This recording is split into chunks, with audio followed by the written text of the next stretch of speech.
கர்த்தருடைய பரிசுத்த நாமத்தை ஸ்தோத்திரம் உண்டாவதாக. நீதிமொழிகள் 12ஆம் அதிகாரம் 11வது வசனம், வீணரை பின்பற்றுகிறவன் மதியற்றவன் சொல்லப்பட்டிருக்கிறது.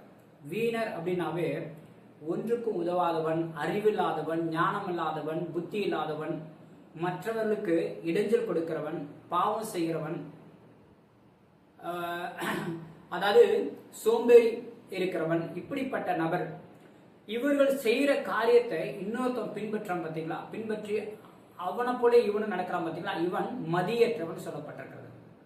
இப்ப பாருங்க, வேதத்தில் ஒரு காரியம், புதிய ஏற்பாட்டில் மன திருமண குமாரன், அதாவது கெட்ட குமாரன், அவன் மன திரும்பிட்டான். அப்ப பாருங்க, அவன் என்ன பண்ணான் அப்படின்னா, தன்னுடைய ஃப்ரெண்ட்ஸ் எல்லாம் பாத்தீங்க அப்படின்னா வீணர், ஊர் சுத்துறவங்க, தன்னுடைய குடும்பத்தோடைய பெற்றோர் பணத்தை அழிக்கிறவங்க, பெற்றோருடைய பேச்சை கேட்காதவங்க, ஞானம் இல்லாதவங்க, அறிவு இல்லாதவங்க, தான் இஷ்டப்படி நடக்கிறவங்க, அவங்க கூட சேர்ந்து இந்த பையன் என்ன பண்றான் அப்படின்னா, அவங்களுடைய பேச்சை கேட்டு தன் தகப்பட்ட சொத்தை வாங்கிட்டு அவங்களோடு கூட சேர்ந்து எல்லாத்தையும் இந்த சொத்தெல்லாம் அழிச்சான். அந்த அழிக்கிற வழிக்கு அவங்க என்ன பண்ணாங்க, வீணர் என்ன பண்ணாங்க, கூடயே இருந்தாங்க. அதுக்கப்புறம் விட்டுட்டு சொத்து எல்லாம் போனதுக்கு அப்புறம் அவங்க என்ன பண்ணாங்க, போயிட்டாங்க. அதுக்கப்புறம் இவன் தனிமையாக்கப்பட்டான். அதுக்கப்புறம் பன்றி சாப்பிடுற அந்த தவிட்டை தான் சாப்பிடுற அந்த நிலைமைக்கு தள்ளப்பட்டான். அந்த நேரத்தில் அவனுக்கு என்ன ஆச்சு அப்படின்னா, உணர்வு வந்தது. அது உணர்வு வந்தது ஒரு நல்ல ஒரு காரியம். அதுதான் மன திருமண குமாரன் சொல்லப்பட்டது. இப்படி மதிகேடான ஒரு காரியங்களை, வீணரை பின்பற்றி மதிகேடா போகிற இப்படிப்பட்ட ஒரு காரியம் தான். இப்போ உலகத்துல பார்க்கும்போது பாத்தீங்க அப்படின்னா, இப்ப கிரிக்கெட் விளையாடுறாங்க.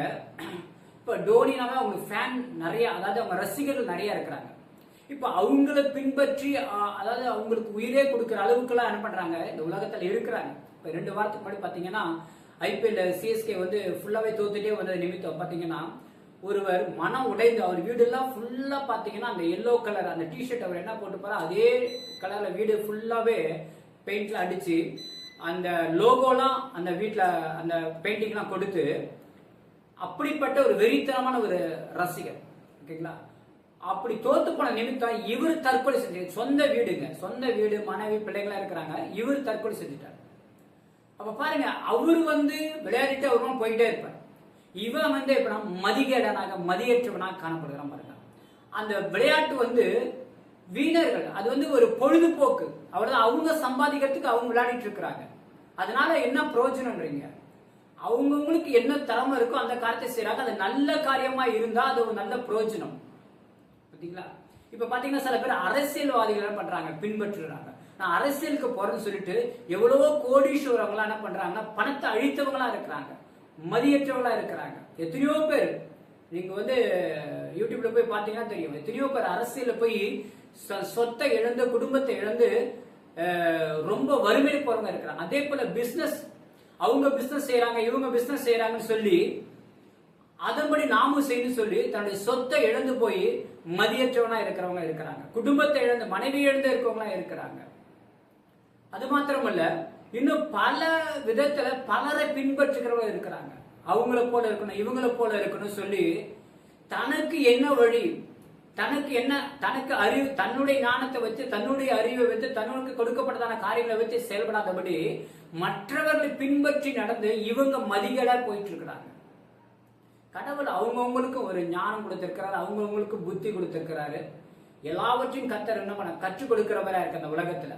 ஆனா இவர்கள் என்ன பண்றாங்கன்னா, மற்றவர்களை போல நடக்கணும், அவங்கள போல பெரிய ஆளா ஆகணும், அவங்கள போல வாழணும். அதே போல ஊழியத்திலும் கூட அநேகர் என்ன பண்றாங்கன்னா, மற்றவர்களை பின்பற்றவர்களா இருக்கிறாங்க. அந்த சபையை போல எங்க சபை என்ன பண்ணணும், பெரிய சபையாகணும், ஆத்துமாக்கள் லட்சக்கணக்கில் வரணும் அப்படி சொல்றது தப்பு கிடையாது. ஆனா கர்த்தர் இவர்களுக்கு என்ன ஊழியம் கொடுத்திருக்கிறார் அந்த ஊழியத்தை தான் செய்யணும். அப்பதான் அதுல உயர்வு கிடைக்கும். அப்படி இல்லாதபடி அவர்களை போல மாறணும்னா பணாசை வரும், பணாசை வரும், பொருளாசை வரும், பலவிதமான காரியங்கள் வரும். தனக்கு என்ன கர்த்தர் ஊழியத்தை வைத்திருக்கிறாரோ, தன்னை குறித்து என்ன திட்டம் வச்சிருக்கிறாரோ அந்த திட்டத்தின்படி ஓடுகிறவன் தான் உண்மை உள்ளவன், அதாவது ஞானம் உள்ளவன், அறிவு உள்ளவன், புத்தி உள்ளவன்.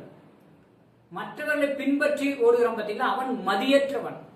அது யாரா இருந்தாலும் சரி, அது ஊழியத்திலமா இருந்தாலும் சரி, அவரவருக்கும் கர்த்தர் ஒரு ஊழியத்தை கொடுத்து வச்சிருக்கிறார், அவரவருக்கு ஒரு வழியை கர்த்தர் வைத்திருக்கிறார். பரலோகத்துல ஜீவஸ்ல அவங்களுக்கு குறித்து ஒரு திட்டத்தை வச்சு அந்த திட்டத்தின்படி ஓடுகளாய் காணப்பட வேண்டும்.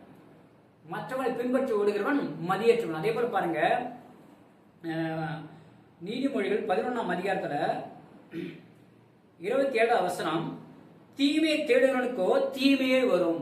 தீமையை தேடுகிறவனுக்கோ தீமையே வரும். அது அவனுக்கு தீமையே தெரியாது, ஆனா அதை தேடிட்டு ஓடிட்டு இருப்பாங்க. ஆனா கடைசியில் என்ன ஆகுமா, அது தீமை. அவனுக்கு அது நல்லதா காணப்படும், ஆனா அவனுக்கு புத்தி இல்லாதனால, அறிவு இல்லாதனால, அதை சோதித்து பார்க்காதனால அது கடைசியில் அவனுக்கு என்ன பண்ணும், தீமையா வந்து சேரும். அது மேலோட வசனம் பாருங்க, நன்மையை ஜாக்கிரதையுடன் தேடுகிறவனை தயவு பெறுவான்னு சொல்லப்பட்ட. நன்மை என்ன பண்ணும், ஜாக்கிரதையுடன் தேடும் சொல்லப்பட்டிருக்கிறது. நம்ம இந்த உலகத்துல செய்ய வேண்டிய காரியங்கள் ரொம்ப ஜாக்கிரதையா செய்யணும்.